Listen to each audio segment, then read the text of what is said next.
CR, I think it's fair to say that you've stirred up a hornet's nest in the housing industry with this new green building technology that you unveiled in Arizona last summer.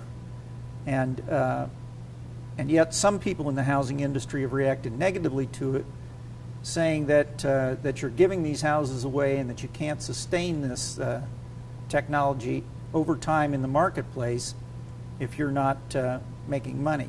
How do you respond to people who make those comments? I think it's probably a really nice backhanded compliment, which is that it's something we've struggled with as an industry.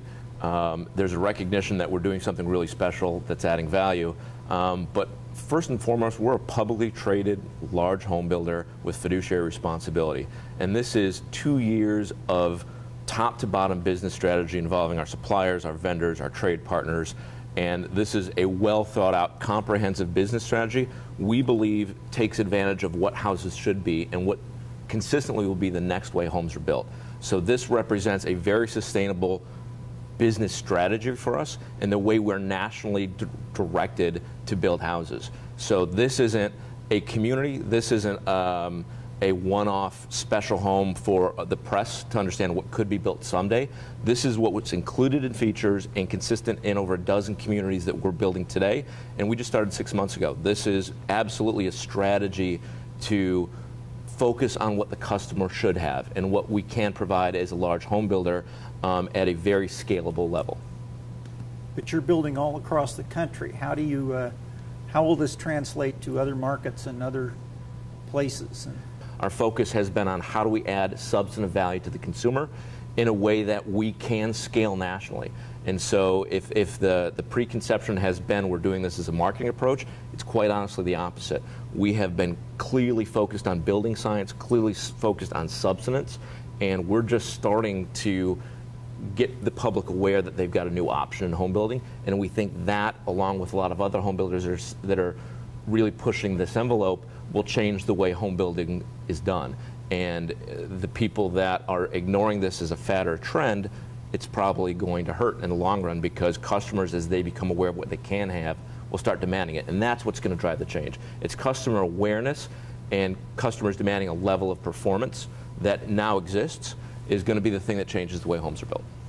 Now you've said to me that the land cost in Arizona does have something to do with the pricing there. And that's, quite honestly, that's not the scalable piece. Have we been able to compete with distressed resale very effectively, market by market, because we've been able to be really surgical about the markets we go into and what we're going to build to serve that local market demand? Absolutely. There's an incredibly detailed strategy Meritage executes in order for us to be viable in a marketplace.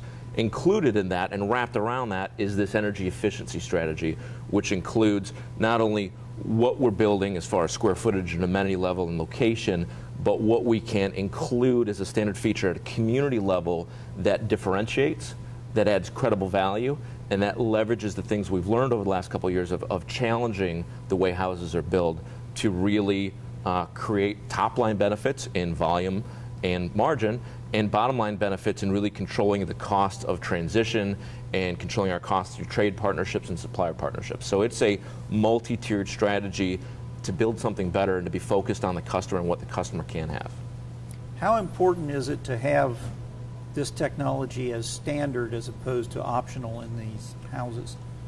Because it really is about not the stuff that I do, right, all this technical geek stuff, but it's about the value from a customer's perspective. These houses are quieter, they're safer, they're cleaner, they're healthier, and they cost less to operate. That translates to everybody, and that's why it's a business strategy, is that's not just a narrow segment of the market or something that we're interested in the media talking about. It translates into substantive value to the customers. Now, the sexiest part of this technology is the solar system. PVT, they are good. And I'm interested in your response to how widespread your use of that solar system will be across the country. Will it just be in Arizona, or will it be in other places as well? So our strategy is a bit tiered. So at a fundamental level, we want to tackle kind of the return on investment. What can we do at all these price points to really translate anything that costs more into significantly more savings to the customer. So we have to be very surgical about that because it's very expensive. And in some communities, there's great partnerships with utilities and states that offset that cost to the consumer. In some states, there's not. We're sitting in Florida, and the state of Florida bankrupted their solar. It's very difficult for consumers without having that partnership to economically demonstrate that that initial capital cost actually pays for itself in reduced utilities. So we are, like all the components of our energy efficiencies, very surgical in what markets it's appropriate for.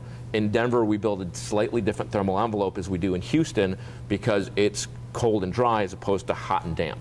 And so all of these things, as much as we've got a corporate fundamental strategy, we do adjust market by market. And solar is one of the things we'll adjust market by market where the consumers can get the most value of it. We've included it as a standard in those communities. For example, Tucson Electric and Power has the best solar partnership program in the country that I've seen. All 5 communities we've got in Tucson have standard solar included. In Florida, we're looking at creating a solar option so the people that are sensitive to it, that understand it, can have it, but the people that aren't going to get burdened by a $15,000 cost that they don't value, and that quite honestly would disincentivize a builder from putting that as a standard in their community. So we are being very careful about the way we move this forward because it is a business. It's got to have top line and bottom line benefits, and it's got to be sustainable. It can't be something we do at a cost that isn't the right thing to do for everybody, right? Energy efficiency done right reduces unnecessary infrastructure on the government, so it's good for the nation. It reduces peak energy demand, so it gives a more flat energy demand curve for the utilities, so it's cheaper for the utilities. It reduces cost to the customer, and if you do all those things, it's the right thing to do for the builder as a strategy. Now, what have you learned since you've had these houses on the market about acceptance from different demographics or different age groups or different price points? Are you still seeing better sales in Verrado, for instance, which is a luxury community, than you were in Lionsgate, which is an entry level? We are. We've opened over 12 communities to this level of extreme energy efficiency, and we're seeing them outperform communities without these included features. So we're definitely seeing at all different amenity levels and different focused individuals that these communities serve, whether it's first-time home buyers or move-up buyers or luxury buyers, that it differentiates in the marketplace. But that's where the opportunity is. There's still a tremendous amount of substance that isn't recognized by the average consumer yet. And that's the struggle of, I think, the home builders in general, is to educate the average buyer on what's now available that wasn't available 2 years ago, that they should expect and demand, because once the public demands it, the world changes. And everything really comes back down to consumer choice. But this is a substantive advantage over existing homes in the marketplace. Yeah, I mean, if you juxtapose what we're building as a standard feature to code, these houses significantly are quieter because they're air sealed. They are much more comfortable. They don't leak. They've got much lower air exchanges. They've got much better windows, much better lighting systems, much better plumbing system, all of which benefit the experience of living in these houses every day. And they're priced at a point where they're available and competitive with other types of homes, so that it's not something that people have paid a premium that is more than the benefit they get.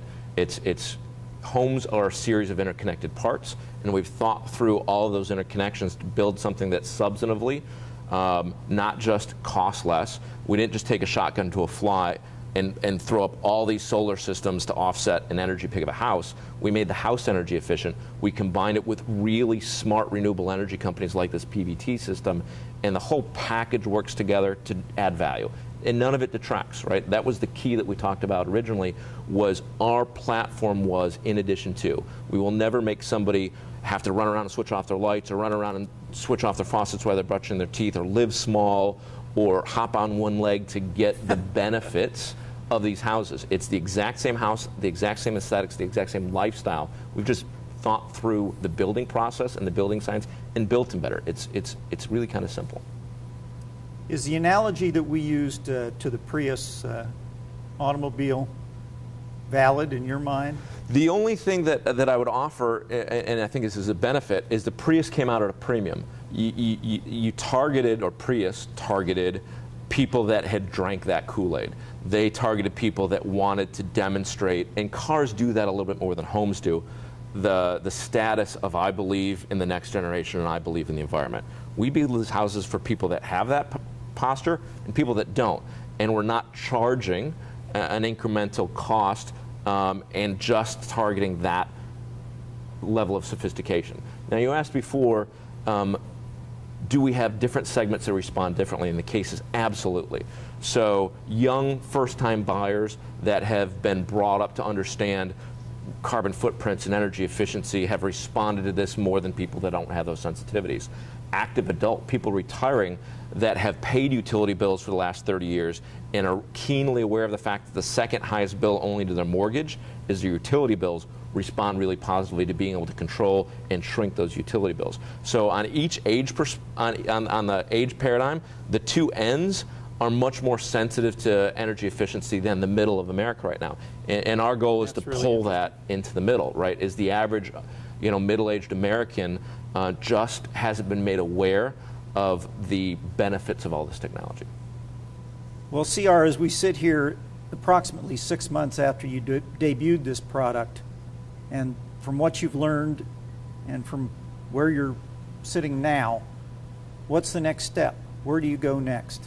So as a company, we're nationalizing a lot of the lessons we've learned at these 12 pilot programs from Orlando to San Francisco where we build.